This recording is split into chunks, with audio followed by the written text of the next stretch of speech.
최근 코스피가 자고 일어나면 사상 최고가를 경신하면서 연일 상승을 이어나가고 있는데요. 여러분, 지금은 그 누구도 경험하지 못한 새로운 시장입니다. 주식 경력이 10년 차이든 새로 시작한 지 얼마 안 된 사람이든 코스피 지수 4,800을 경험한 사람은 아무도 없습니다. 그래서 지금은 시장의 변화를 빠르게 느끼고 그걸 매매에 잘 녹여내는 사람이 승자가 아닐까 생각되는데요. 이 부분에 대해서는 매매 방법에 따라 정답이 없기 때문에 제가 이렇게 하세요, 저렇게 하세요 이런 말씀을 드리기가 어렵습니다. 하지만 오늘은 최근 시장 속에서 제가 어떤 매매 방법과 흐름으로 수익을 내고 있었는지 그 이야기를 드려볼까 합니다. 먼저 지수 차트를 보면서 잠깐 설명을 드려볼게요. 보고 계신 화면은 코스피의 120일 일봉 캔들 차트입니다. 그리고 여기 제가 지금 검정색으로 박스를 치고 있는 이 부분, 바로 지난 11월과 12월에 박스권 횡보장이었습니다. 저는 이 기간 동안에는 사실 정말 단타를 열심히 하고 있었는데요. 제가 말하는 단타라는 것은 데이 트레이딩입니다. 대부분의 매매를 그날 매수해서 매도까지 마무리하는 당일 매매를 했었는데요.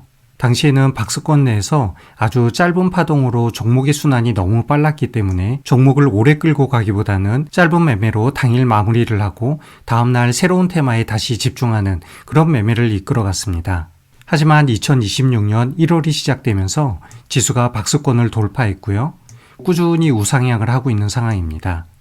그리고 저는 1월이 시작되면서부터 단타 매매는 거의 하지 않고요. 혹시나 하더라도 한두 종목으로 오전 10시에 매매를 마무리하고 지금은 대부분 어느 정도 여유를 가지고 좀 길게 끌고 가는 수익 매매를 하고 있습니다.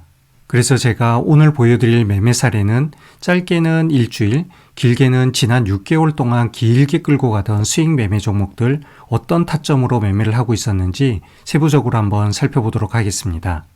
첫 번째로 이번 1월 달에 제가 가장 큰 수익을 냈던 종목인데요. 종목명은 SOS랩입니다. 차트를 볼게요. SOS랩은 자율주행차 라이다 관련된 회사이고요. 제가 이 종목에 대해서 관심을 갖게 된 건 지난해 4월이었습니다. 좀 오래됐는데요. 차트 왼쪽을 보시면 2025년 4월에 최저점을 찍고 나서 대략 2달 동안 이렇게 큰 상승이 나왔던 바로 이 시기였습니다. 그래서 당시에 이 종목에 대해서 좀 살펴봤는데 생각보다 꽤 괜찮은 기술을 가지고 있고 실적으로 보자면 당장 영업이익은 마이너스기는 하지만 그래도 연간 실적이 꾸준히 상승하면서 장기적으로 투자 가치가 있다고 생각하게 됐습니다. 그래서 지난해 6월경이죠. 바로 이 무렵부터 종목을 매수하기 시작을 했고요. 짧게는 6개월, 길게는 1년까지 바라보면서 상장 초기 시초가 부근이었던 2만원 정도까지는 좀 길게 가져가 보기로 마음을 먹었었는데요. 보시는 것처럼 지난 6월 중순부터 정말 오랜 기간 꾸준히 이렇게 매수를 계속 반복하고 있었고요. 저는 중장기 매매를 할 때 초기에 큰 금액으로 한 번에 매수하는 게 아니라 꾸준히 매집량을 늘려간다는 생각으로 농사 매매처럼 장기간 매수를 진행하고 있습니다. 실제 매매가 있었던 부분을 조금 더 이렇게 확대를 해볼게요. 화면 왼쪽에서 첫 매수가 있었던 지난해 6월부터 마지막 매수가 있었던 12월 중순까지 정확하게 121일이 소요되면서 6개월이라는 시간이 흘렀습니다.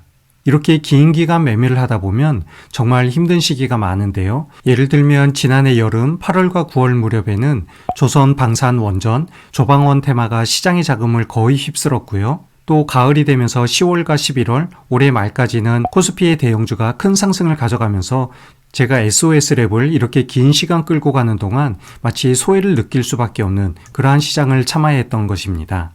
어쩌다 보니 그림이 이렇게 슬픈 표정이 되어버렸네요.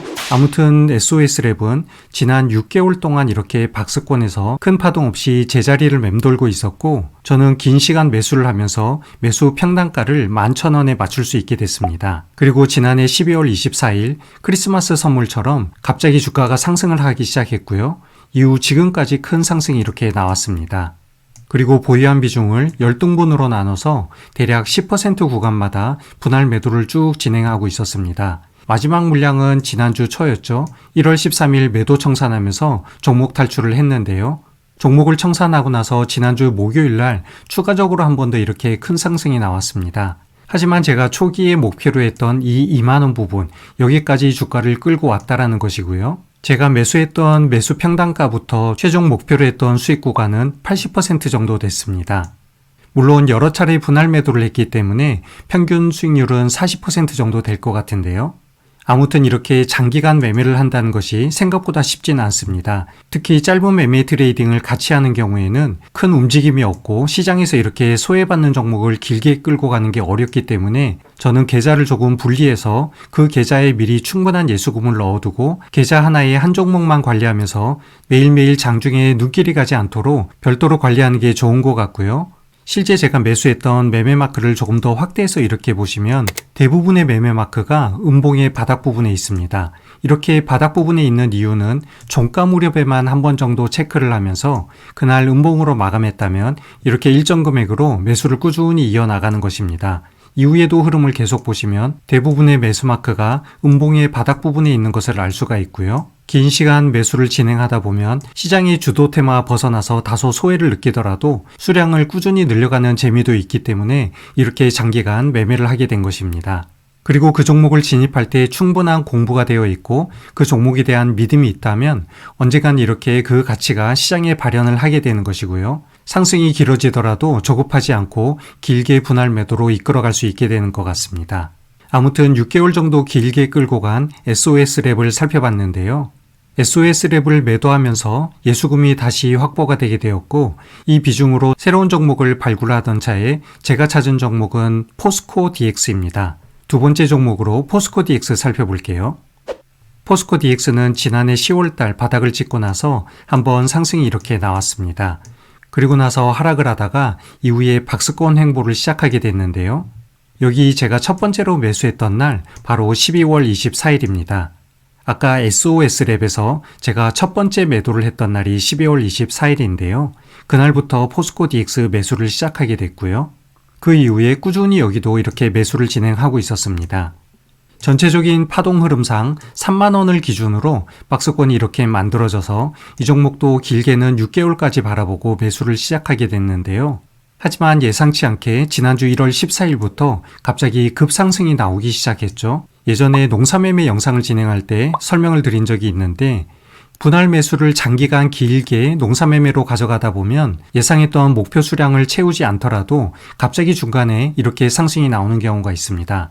그래서 농사매매를 할 때 비중이 작더라도 짧은 기간에 이렇게 상승이 나왔기 때문에 기회비용이 훨씬 더 커진다라는 것이죠. 그래서 포스코 DX는 매집량이 얼마 되지 않았기 때문에 분할 매도를 할 때 10번까지 나눌 수는 없었고요. 전체적으로 4번 정도 분할 매도를 예상을 하고 있고 현재 3회에 걸쳐서 분할 매도하고 나머지 4분의 1 분량을 아직 보유하고 있는 상황입니다. 제가 매수한 평단가는 28,970원인데요. 여기에서부터 제가 지난 금요일 매도한 가격까지의 수익률을 보면 45% 정도입니다. 그래서 대략 10% 구간 단위로 3번에 걸쳐서 매도가 있었고 짧은 기간 최대 50%까지 수익률을 가져갈 수 있게 된 것입니다. 그래서 종목에 대해서 장기간 매매를 진행하게 되면 실제로 기간이 길어지면 비중이 늘어나기 때문에 수익이 극대화될 것이고요. 짧은 기간 상승이 나오면 비중은 작지만 상대적으로 기회비용이 다시 생기기 때문에 여전히 이러한 방식의 매매는 메리트가 많은 것 같습니다. 여기서 잠깐 포스코 DX를 매수하게 된 배경을 설명드리자면 저는 장이 마감될 무렵 그날 상승했던 종목들을 꾸준히 살펴보는데요. 그 중에서 오늘 특히 뭔가 끼가 있는 종목, 상승에 특별한 의미가 있는 종목은 이렇게 차트에 노란색으로 표시를 하고 있습니다. 만약 데이 트레이딩을 하거나 짧은 매매를 했다면 이날 바로 종목에 진입을 해도 되겠지만 조금 길게 가져가는 수익 매매를 할 경우에는 종목의 흐름을 잘 살펴봐야 하는데요. 포스코 DX의 주가 흐름 특징을 보면 종목을 처음 캐치한 지난 12월 8일 그리고 나서 주가가 조정을 받았는데 이 조정의 위치를 보시면 이전에 있던 저점보다 분명히 높아진 위치입니다. 이후에 며칠 뒤 반등이 나왔는데요. 이날도 종목을 캐치했는데 반등된 고점의 위치도 다소 또 이렇게 높아진 것이죠. 그렇다면 이 종목 다시 한번 조정이 일어난다면 아주 좋은 매수 기회가 된다라고 판단을 하고 이후에 매집을 시작했던 것입니다. 그리고 마지막 매수가 있던 이 위치 조금 또 높은 곳에서 이렇게 이루어졌는데요. 혹시나 주가가 이후에 작은 파동을 조금 더 이어가더라도 충분히 매집량을 늘리거나 아니면 지금처럼 상승이 나오는 경우 두 가지 시나리오를 예상할 수 있기 때문에 다소 편안한 마음으로 종목을 끌고 갈 수 있었던 것 같습니다. 지금 같은 불기장에서 오늘 이렇게 장기 투자 이야기를 꺼낸 이유는 여러분들이 종목을 살피고 매매를 할 때 짧은 매매에서는 당연히 급등 종목에 눈이 갈 수밖에 없겠지만 일부 비중에 대해서는 중장기 투자의 내공을 꼭 같이 겸비하면 좋겠다는 말씀 드리고 싶었고요. 또 지금 시장은 사실 이전에 매수해둔 종목을 매도하는 위치이지 고점에 있는 종목을 신규로 진입하기에는 좀 위험하지 않은가 조심스러운 부분이 있어서 오늘 영상 준비하게 됐습니다. 시장의 흐름과 종목의 변화를 잘 살피면서 주요 종목들 관리도 하고 또 주가의 흐름을 지켜보다가 기회가 올 때 매수할 수 있는 인내를 가져보자는 말씀드리면서 오늘 영상 마무리하겠습니다. 시청자 여러분 모두 성공 투자하세요.